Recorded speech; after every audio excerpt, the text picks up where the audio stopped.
এখানে mixing jar নিয়েছি, জারের মধ্যে সাবুটা আমি ঢেলে দেব। সামান্য গোটা জিরে দিয়ে দিলাম। এবার এর মধ্যে দিয়ে দেবো সিদ্ধ করা আলু। নমস্কার বন্ধুরা, আপনারা কেমন আছেন? আশা করছি সবাই খুব ভালো আছেন, আমিও ভালো আছি। আজকে সাবু আর আলু দিয়ে দারুণ মুখরোচক হেলদি একটা নাস্তা রেসিপি আপনাদের সাথে শেয়ার করব। পুরো ভিডিওটি দেখার অনুরোধ করছি, আশা রাখছি খুব ভালো লাগবে। আজকে রেসিপির জন্য এখানে দেখুন সাবু নিয়েছি 150 গ্রাম পরিমাণে, আর এখানে দুটো মিডিয়াম সাইজের আলু এইভাবে কেটে নিয়েছি। রান্নাটা যাতে ঝটপট হয় সেই জন্য এরকম পাতলা পাতলা করে কেটে রেডি করে নিয়েছি। এখন এই আলুগুলো আমি প্রেসার কুকারে দিয়ে সিদ্ধ করে নেব। এখানে মিক্সিং জার নিয়েছি, জারের মধ্যে সাবুটা আমি ঢেলে দেবো। আর বন্ধুরা, আমি সবসময় চেষ্টা করি ঘরে থাকা উপকরণ দিয়ে একদম নতুন নতুন রেসিপি শেয়ার করার জন্য। প্লিজ বন্ধুরা, লাইক শেয়ার সাবস্ক্রাইব করে আমাকে একটু সাপোর্ট করবেন। এবার এটা আমি গুঁড়ো করে নেব। এখানে একটা বোল নিয়েছি, বোলের মধ্যে সাবু পাউডারটা দিয়ে দেবো। আর বন্ধুরা, এখানে কিন্তু সাবুটার দানা দানা আছে, সেই মতো কিন্তু আমি পাউডারটা করে নিয়েছি। খুব বেশি কিন্তু গুঁড়ো করবেন না, তাহলে নাস্তাটা খেতে ভালো লাগবে না। তো বন্ধুরা, আপনাদেরকে দেখাই, এই দেখুন পুরো দানা দানা সুজির মতো করে কিন্তু এটা বানিয়ে নিয়েছি। এইভাবে রেডি করে নিতে হবে, তবে কিন্তু নাস্তাটা খেতে ভালো লাগবে। এবার এর মধ্যে দিয়ে দেবো 4 চামচ পরিমাণে সুজি, দিয়ে দেবো 4 চামচ পরিমাণে টক দই, এর মধ্যে দিয়ে দেবো সামান্য পরিমাণে চিনি। এখানে যেহেতু টক দই ব্যবহার করেছি, সামান্য চিনি দিতে হবে, এতে স্বাদের ব্যালেন্সটা কিন্তু খুব ভালো আসবে। দিয়ে দেবো স্বাদ মতো লবণ। এবার এর মধ্যে জল দিয়ে দেবো। এখানে আমি ছোট বাটির 1 বাটি পরিমাণে জল প্রথমে ব্যবহার করলাম। ভালো করে মিক্স করে নেব। একঘেয়েমি রুটি পরোটা আমরা তো সবসময় খেয়ে থাকি বন্ধুরা, একবার কিন্তু এইভাবে সাবুর এই রেসিপিটা বানিয়ে দেখতে পারেন। সাবু খাওয়া কিন্তু আমাদের স্বাস্থ্যের জন্য ভীষণ উপকার।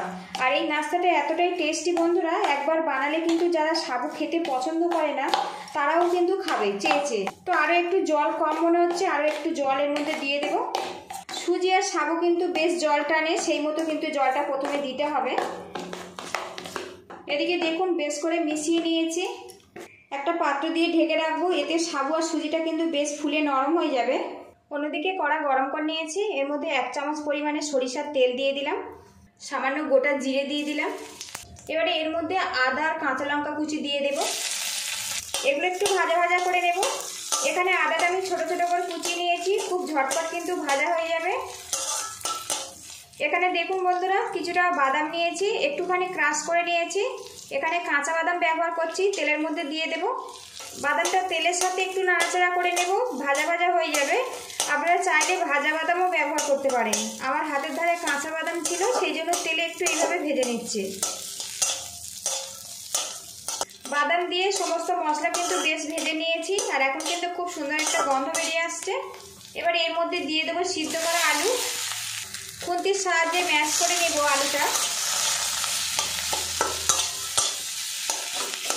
আলুটা ম্যাশ করে নিয়েছি। এবার এর মধ্যে স্বাদ মতো লবণ দিয়ে দেব, পরিমাণ মতো হলুদের গুঁড়ো দিয়ে দেবো, সামান্য পরিমাণে জিরের গুঁড়ো, সামান্য গরম মশলা পাউডার, সামান্য ধনেপাতা কুচি।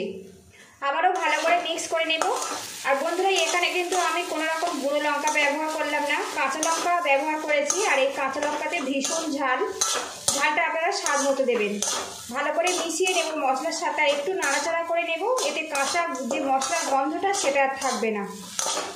আলুর পুরটা আমার রেডি হয়ে গেছে। এবার এটা আমি নামিয়ে ঠান্ডা করে নেব। সাবুর গামলা থেকে ঢাকনাটা খুলে নেব। এখন দেখুন বন্ধুরা, সাবুটা কিন্তু বেশ ফুলে গেছে। এখানে হাতটা নিয়েছি, ভালো করে মিশিয়ে নেব। সাবুটা এখানে আমি আধা ভাঙা করে নিয়েছি, এতে সাবুটা কিন্তু খুব ঝটপট ভিজে যাবে। এর মধ্যে আরও একটু জল দিয়ে দেব। এদিকে দেখুন মিশ্রণটা কিন্তু রেডি হয়ে গেছে। এবার এর মধ্যে 1/2 চামচ পরিমাণে ইনো দিয়ে দেব। আপনারা চাইলে কিন্তু বেকিং পাউডারও ব্যবহার করতে পারেন। ইনোর মধ্যে সামান্য জল দিয়ে দেব, ভালো করে মিশিয়ে নেব। ইনোটা দিলে কিন্তু এই নাস্তাটা অনেক বেশি জালিদারভাবে তৈরি হবে। মিশ্রণটা পুরোপুরি রেডি হয়ে গেছে। আর এখন মিশ্রণটা দেখুন বেশ থকথকে মতো আমি রেডি করে নিয়েছি। আর বন্ধুরা, আজকের নাস্তা আমি 2 রকমভাবে আপনাদের কাছে আমি শেয়ার করছি। এখানে দুটো বাটি নিয়েছি, বাটির মধ্যে সামান্য করে তেল ভালো করে ব্রাশ করে নিয়েছি। এর মধ্যে 1 হাতা পরিমাণে ব্যাটার দিয়ে দেব, একটু এইভাবে ছড়িয়ে নেব। এবারে এখানে দেখুন যে আলুর পুরটা আমি রেডি করে নিয়েছি, এই বাটির মধ্যে দিয়ে দেব। আরও একটা নিয়েছি, এই বাটিতে দিয়ে দিলাম। ওপর থেকে সাবুর ব্যাটার দিয়ে দেব, দিয়ে আলুটা ঢেকে দেব। খুব কিন্তু ব্যাটার দেওয়ার দরকার নেই, একটু বাটিটা কিন্তু খালি রেখে ব্যাটারটা দিতে হবে বন্ধুরা, কারণ যখন এটা রেডি হবে অনেকটা কিন্তু ফুলে যাবে। একটু এইভাবে সমান করে নেব। সামান্য লঙ্কার গুঁড়ো ওপর থেকে এইভাবে দিয়ে দেব। কড়ার মধ্যে অল্প জল দিয়েছি আর জলটা কিন্তু বেশ ফুটে গেছে। এর মধ্যে নাস্তার বাটি দুটো আমি দিয়ে দেব। আপনারা চাইলে সাবু দিয়ে শুধুমাত্র এই নাস্তাটাও বানিয়ে নিতে পারবেন। একটা ঢাকনা দিয়ে 10 মিনিট আমি রান্না করে নেব। অন্যদিকে আরও একটা কড়া বসিয়ে দিয়েছি, কড়াটা হালকা করে গরম হয়ে গেছে। এর মধ্যে সামান্য তেল দিয়ে দেব। তেলটা ভালো করে কড়ার চারিদিকে লাগিয়ে নেব। আর বন্ধুরা, আজকের নাস্তাতে কিন্তু খুব বেশি তেলের প্রয়োজন হবে না। যারা স্বাস্থ্যকর খাবার খেতে পছন্দ করেন, সাবুর এই রেসিপিটা কিন্তু একবার বানিয়ে দেখতে পারেন। বাড়িতে যদি বানান অবশ্যই কিন্তু কমেন্ট বক্সে জানাবেন। এই কড়ার মধ্যে সাবুর ব্যাটার দিয়ে দেব আর একটু পাতলা করে দেবো এইভাবে। এখানে যে আলুর পুরটা আমি নিয়েছি দেখুন একটু পাতলা করে নিয়েছি, এর মধ্যে দিয়ে দেব। ওপর থেকে আরও একটু সাবুর ব্যাটার দিয়ে দেব, দিয়ে আলুটা ঢেকে দেব। একটা পাত্র দিয়ে ঢেকে রাখবো। আর এই সময় কিন্তু গ্যাস লিডটা একদম লোতে রাখতে হবে, এতে করে সাবুটা কিন্তু বেশ সিদ্ধ হয়ে যাবে। ঢাকনাটা খুলে নেব। এবার এটা আমি উল্টে দেব।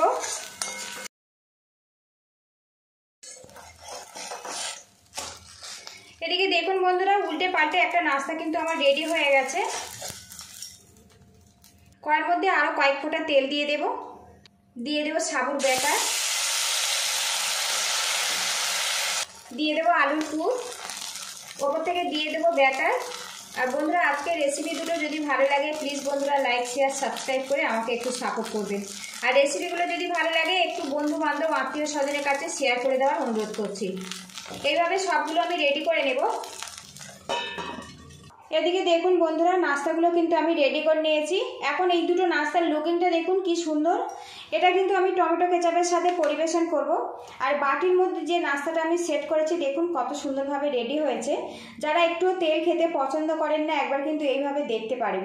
আপনারা চাইলে এইরকম বাটিতেই পরিবেশন করতে পারেন। বাটি থেকে একটা নাস্তা তুলে আপনাদেরকে দেখাচ্ছি। আর বন্ধুরা, ঠান্ডা হওয়ার পরে কিন্তু এই নাস্তা কোনোভাবেই কিন্তু শক্ত হবে না, একইভাবে কিন্তু নরম তুলতুলে থাকবে। পুরো ভিডিওটির সঙ্গে থাকার জন্য অসংখ্য ধন্যবাদ। ভালো থাকবেন, সুস্থ থাকবেন, দেখা হবে নেক্সট ভিডিওতে। আর বাটির এই নাস্তাটা অবশ্যই কিন্তু ঠান্ডা করে তবে তুলবেন, তবে কিন্তু খুব সহজে উঠে আসবে। এদিকে দেখুন বন্ধুরা, বাটির মধ্যে যে নাস্তাটা আমি রেডি করেছিলাম কত সুন্দরভাবে রেডি হয়েছে দেখুন। এটা সাবু দিয়ে বানানো হয়েছে, ঠান্ডা হওয়ার পরে কিন্তু একদম নরম তুলতুলে থাকবে, কোনো রকমভাবে কিন্তু শক্ত হবে না। তো বন্ধুরা, লুকিংটা দেখুন। এইভাবে বানিয়ে কিন্তু আপনারা ব্রেকফাস্টে খেতে পারেন, বিকালে নাস্তাতে খেতে পারেন, কিংবা বাচ্চাদের স্কুল টিফিনেও পরিবেশন করতে পারেন। একঘেয়েমি রুটি পরোটার নাস্তা না খেয়ে এইভাবে একবার দেখতে পারেন। এই নাস্তাটা আমি টমেটো কেচাপের সাথে পরিবেশন করব।